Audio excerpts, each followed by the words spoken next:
So what's actually going on here is a seismic change. Take a look at that response. It says it all. Caitlin Clark is forced to give up her legendary number 22, despite the fact that many amazing athletes carry the same number. Think about that for a second. We're talking about the number that became completely synonymous with women's basketball during the past 2 years. This wasn't just any random number on a jersey. It's the number that Iowa fans literally tattooed on their bodies.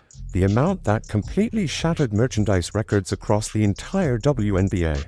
And now in a move that has everyone talking, she's being asked to walk away from it for the Team USA training camp, which is going off in Durham, North Carolina, starting on December. Right, the Indiana Fever superstar Caitlin Clark's 22 is the most recognizable number in women's sports right now. I don't think there's even I don't think it's arguable at all. I just think when you think of far and away women's sports jersey numbers, to be real, I mean, what is, I think Sophie 8, I guess, maybe. But other than that, I have no idea. It's just Caitlin Clark at 22. However, this is the point at which the story becomes more complex and a significant amount of reality is revealed. You see, A'ja Wilson, a powerhouse in her own right, wears number 22 for the Las Vegas Aces. She is a future icon and a two-time WNBA MVP. Cameron Brink also wore 22 for the Sparks before her devastating injury. And of course, the iconic Sheryl Swoopes made the number famous during her Hall of Fame career. But allow me to explain why this whole scenario is so intriguing. In actuality, before Caitlin Clark made the number 22 the most known jersey in all of women's sports, very few people outside of ardent fans were aware that those previous athletes wore it. And listen, that is not just my opinion. That is a measurable, provable fact based on the surge of merchandise sales and the ridiculous amounts of social media interaction we've seen over the past 18. There's no arguments with that. I mean, come on. But she certainly has become synonymous with 22 dating back to her historic college career at the University of Iowa and through her WNBA career. Clark isn't the only WNBA star to don the number. Aces forward and two-time reigning WNBA MVP A'ja Wilson is also well known for wearing number 22, as does Sparks center Cameron Brink. Sheryl Swoopes is also known for wearing that number during her iconic professional. Let me really underline this point because it's crucial. Before this whole conversation arose, nobody could just casually tell you what A'ja Wilson's number was. Nobody was rushing out to buy Cameron Brink jerseys specifically because of her number. And Sheryl Swoopes, she retired all the way back in 20. We are discussing 14 years ago. So right now in this moment, the cultural weight and significance of the number 22 in women's basketball belongs to one person and one person alone. And yet Team USA is pushing her change it. What then did they do? They gave her number 17 instead. And here's the part that almost nobody is talking about. The genuine twist in the story. Not a single player on that entire Team USA squad is wearing number 22. The veteran A'ja Wilson was not given it. They didn't provide it to anyone at all for this camp. It was recently retired. Number and what they're accustomed to on their professional teams. Caitlin Clark is going to wear number 17 at Team USA training camp. I'm going to tell you this, and I can't believe I'm going to use the word if, when she makes the roster as what should be the starting point guard for Team USA, that Team USA number 17 jersey about to sell, woo-wee, they're going to be gone in. And then it's the precise moment where this whole affair swings from a simple roster issue to something much, much stranger. It makes perfect sense for roster clarity on the court that Team USA has a common policy banning shared numbers, but when numerous players wear the same number for their professional teams, someone has to make a compromise. It's unavoidable. Paige Buckers is updating her phone number. Instead of her typical 10, Angel Ree is wearing a 25.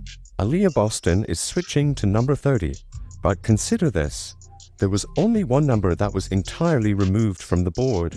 Only the number 22 presently lies unfilled on that roster.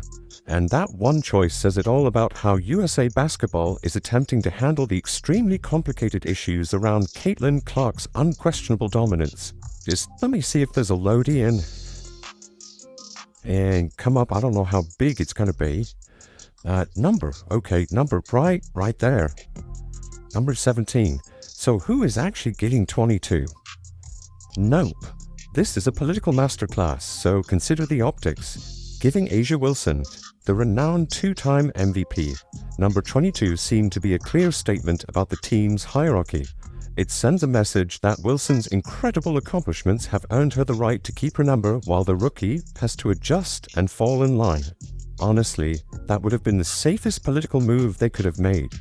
But on the other hand, if they give 22 to Caitlin Clark, the very player who made that number a symbol in modern women's basketball, it looks like they're anointing her as the undisputed face of Team USA before she's even officially made the team. Nike athlete, okay? So I think that's something to think about when it comes to all the back and forth between LeBron and Caitlin Clark. Also, looks like there's going to be a change. And some might call it a big. That move would have produced a tremendous uproar among the experienced players who already feel like Clark gets preferential treatment from the media and the league. What then did USA Basketball do? They chose option 3. Give it to nobody. Allow the number to remain blank. Force everyone to change. It's the ultimate Switzerland approach to a political minefield. And it tells you everything you need to know about how carefully and how nervously they're navigating the Caitlin Clark phenomena. They really cannot afford to offend the veterans who have long served as the foundation of American basketball. However, they also cannot deny that millions of casual fans will watch these games primarily because of Clark. Going to be strange saying Clark in 17. Man, somebody might have saw that as a marketing opportunity, to be quite honest. So, LeBron James dropped a video out there on his Instaface, his Instagram, I'm kidding, and they put this video out right here, or these pictures out, and Caitlin Clark responded to these. And there you see the response on Instagram itself. Let me just bring this up because somebody grabbed it. Right there, she responded. This is where the marketing aspect of things becomes really fascinating. The brand new Team USA number 17 jersey with Caitlin Clark's name on the back will sell out in a matter of hours. I don't mean days, I mean literally hours. Why? Because Clark's enormous fan following doesn't give a damn about the number she wears. Instead of the numbers on the jersey, they are investing in the athlete. Just look at the evidence. When she made the All-Star team in July 2024, her jersey outsold every single other player combined. And this was despite her missing the game with a groin issue. Her Iowa 22 jersey went on to become the best-selling women's college basketball jersey in North Carolina history. Her Fever 22 jersey broke WNBA merchandising records within her first month in the league. The number 17 is about to become the second most iconic number in women's basketball for one simple reason, because she's the one wearing it. But there's another interaction happening here that matters more than people understand. The legendary LeBron James shared a montage on his Instagram commemorating his 20. It was just photographs of him playing with the caption year 23. And Caitlin Clark responded with just one powerful word, King. Now Kevin Durant remarked the same thing. But Clark's response carries entirely different weight because of everything LeBron has been doing behind the scenes. Throughout her whole rookie season, he has been one of the NBA's most vocal and encouraging superstars. LeBron was the first to speak up when opponents were physically targeting her back in May and June. LeBron actively defended her influence on the game as media figures began to wonder if she really deserved her fame. And when the Olympic roster dispute blew in June 2024 after she was inexplicably left off the Paris team, LeBron was one of the very few NBA stars who went on record to say she clearly should have been included. And this is why their support is so important. Both of them are elite Nike athletes. LeBron has one of the most lucrative sneaker deals in the history of sport. Caitlin just secured an 8-year agreement with Nike in April 2024, worth a whopping $28 million, the richest shoe deal in women's basketball history. So, when LeBron promotes Clark, he's not simply being a supportive peer, he's actively defending Nike's massive investment.